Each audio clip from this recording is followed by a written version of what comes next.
ایک انگریز خاتون نے مجھ سے ایک سوال کیا. یہ جو غیر مسلم اسلام پہ اعتراضات کرتے ہیں نا, ان کے اعتراضات انہی چند چیزوں کے گرد گھوم رہے ہوتے ہیں. 4 شادیاں, کم عمر بچی سے نکاح, اور وہ باندیوں سے ریلیشن, اور جہاد. بس یہ 5-6 چیزیں جن کے 1400 سال سے علماء جواب دیتے دیتے دیتے دیتے مطمئن کرتے ہیں, مگر یہ شاید مطمئن ہونا چاہتے نہیں ہیں. تو ایک عیسائی خاتون تھی انگلینڈ سے, انہوں نے سوال پوچھا اسکائپ پہ کہ محمد صلی اللہ علیہ وسلم نے حضرت عائشہ سے شادی کی, آپ کی عمر اتنی تھی, ان کی عمر اتنی تھی, یہ کیا ہے؟ یہ تو عیاشی ہے, معاذ اللہ.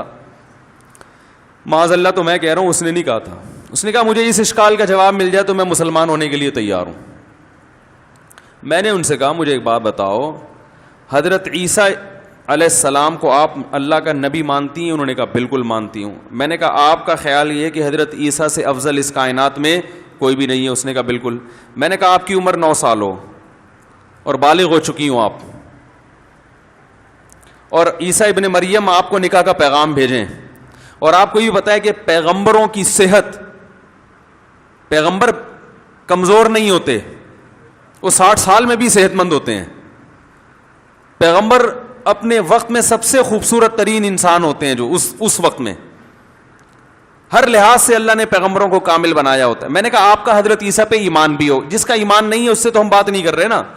آپ کا ایمان بھی ہو کہ یہ اللہ کے سچے پیغمبر ہیں اور ان کے ہاتھ پہ اتنے معجزے ظاہر ہوتے ہیں, یہ اپنی قوم میں سب سے خوبصورت بھی ہیں اور خوب سیرت بھی ہیں, تو آپ کے لیے اگر نکاح کا وہ پیغام بھیجتے آپ قبول کرتی؟ اس نے کہا فوراً کرتی.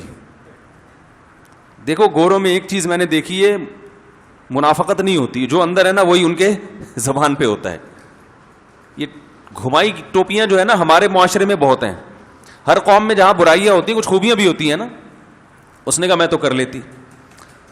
تو میں نے کہا ممی عائشہ کے ابا نے بھی یہی سوچا کہ جب یہ پیغمبر ہیں اور میری بچی بھی اسی ماحول میں تربیت پائے گی, اسلام میں اللہ نے اتنا حسن, اتنی خوبصورتی رکھی ہے کہ جو اسلامی ماحول میں ایک دفعہ گزرتا ہے وہ اسلام کے علاوہ کسی چیز کو پسند کر ہی نہیں سکتا. تو میں نے کہا جب وہ بھی خوش اور ساری زندگی انہوں نے خوشی کے ایام میں گزارے, تو پھر کسی تیسرے کو تکلیف کیوں ہو رہی ہے؟ تو الحمدللہ وہ قائل ہو گئی. اسلام قبول کیا نہیں کیا اس کا مجھے علم نہیں ہے, میرا کوئی رابطہ نہیں ہو ان سے, لیکن وہ اس نے مان لیا کہ ہاں یہ جواب درست ہے.